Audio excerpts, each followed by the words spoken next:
Unsaon nato paghimaya ang Ginoo taliwala sa mga pag-antos? Mga kaigsunan, kung imong lantawon ang paghimaya sa Ginoo, dili na siya magmatter kung naaba ka sa mga pag-antos, naaba ka sa kadagaya, mga kaigsunan. Kaya ang Ginoo, mahimaya nato siya bisan pa sa taliwala sa ato mga pag-antos. Tungod kay kung imong tanawon, mga kaigsunan, ang Kristohanon, kinahanglan gid siya moagi sa mga pag-antos. Apan usahay lamang tungod kay tao raman ang atong pagbati, dili ta ganahan mo daig ug maghimaya sa Ginoo panahon sa mga pag-antos. Usahay mga kaigsunan, ato ning himuon nga pananglitan nga diin usahay diha sa mga simbahan. Adunay mga Kristohanon nga luya kaayo, usahay dili ganahan mo mubayaw sa ilang mga kamot sa mga pagdaig sa Ginoo kay wa ta kay balo unsay ang problema, unsay ang ginaantos. Apan dili na siya mao hinungdan kay bisan pa man mga kaigsunan ang mga pag-antos. Kung imong tan-awon diha sa Biblia, bisan si Job nga diin tinguha si Satanas nga si Job mag-antos pinaagi sa daghang mga pagsulay siyang kinabuhi. Niabot ang punto nga si Job, mga kaigsunan, naluya gid siya pero dili gitubag sa Ginoo. Sa diha nga si Job medyo naluya sa pagpangalagad, naluya gid siya sa pagpangalagad, di man mo nang iyang mga pag-antos nga nahiaguman no gikan sa iyang alimpupulo, paingon siya lapalapa ang mga dagkong hubag sa iyang lawas.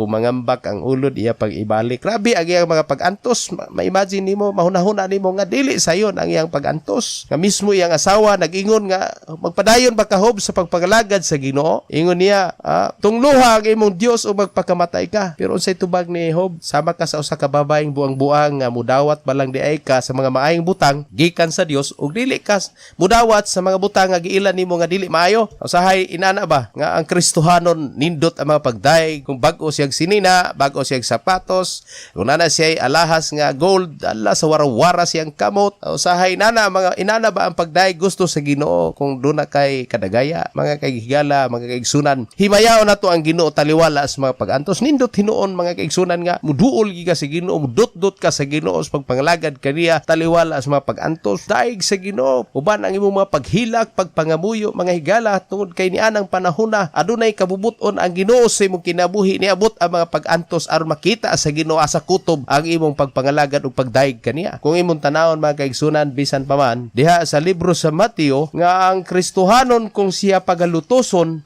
dili ta angay magkaproblema kay gitawag man hinuon kitang mga bulahan. Ang mga Kristohanon usahay mga kaigsunan, moray ilang nadawat nga sila daygon. Usahay mga kaigsunan, pero di niya maantos. Di na ko makaantos sa mga istorya nga usahay butang-butangan ka, no? Nga ikaw usa ka Kristohanon, usahay di nimo madawat nga ikaw butang-butangan. Pero sumala sa Mateo kapitulo 5 versikulo 11, bulahan kamo sa diha nga panamas-tamasan kamo sa mga tao, lutuson og butang-butangan sa tanang mga matang sa kadautan tungod kanako. Pagmaya ug pagkalipay kamo kay dako ang inyong ganti didto sa langit, kay sa ingon niini ginalutos sa mga tao ang mga propeta nga nag-una kaninyo. Mga pag-antos sa kinabuhi sa tao, sahay ka na mga paglutos, mga pagtamay, mga pag-BI, imo nang ginaantos. So kung ikaw gina-BI ka, ginalutos ka, ayaw kaguol kay matod pa sa Ginoo, pagmaya ug pagkalipay kay dako ka ganti dapit dito sa langit. Dito sa langit mangigala ang imong ganti ihatag sa Ginoo. Nang dili ka angay maguol, dili ka angay ma-problema tungod kay ngano man mga kaigsunan. Matod pa sa balaang kasulatan, bulahan kadtong Kristohanon nga ginalutos.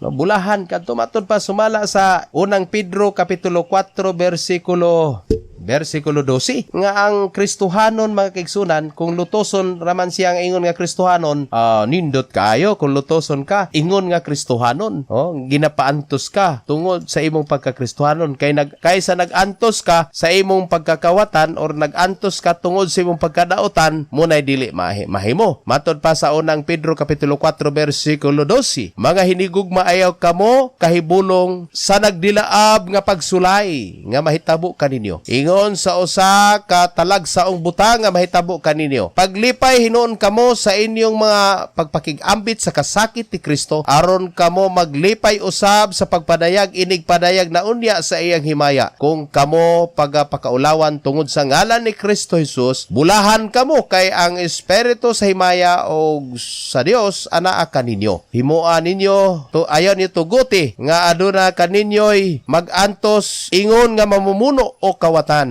o nagbuhat sa dautan o mahilabtanon sa ubang mga tao. Okay mo ni mga higala nga ang Kristohanom pagkinabuhi kung naa kanimo ang mga pagantos dili ka angay matingala kay nganuman nakigambit ka man sa mga pagantos ni Kristo. So kung ikaw Kristohanon kinahanglan ka makigambit sa mga pagantos tungod kay mao man ni siya ang dalan ni Hesukristo. Mobita na nga naguluhan atong programa nga ang dalan ni Hesukristo kay ang tanan nga mga butang ato ning himuon para sa atong Ginoong Kristo. Nakigambit ka sa mga pagantos ni Kristo kay kinahanglan nga muagi ka sa iyang dalan sa mga pagantos. Aman bulahan ka kay nganuman kaysa nagantos ka matod pa sa Biblia, nagantos ka sa imong pagkamamumuno or sa imong pagkalibakira, pagkahilabtonon sa imong isikatao, nagantos ka, nasagpaan ka, nasumbagan ka, napriso ka, nagantos ka, wala nay ganti sa langit. Apan ang mga Kristohanon kung magantos siya tungod sa iyang pagpangalagad sa Ginoo, bulahan ka matod pa sa balaang kasulatan. So daghang salamat sa mga pangutana mga igsoon.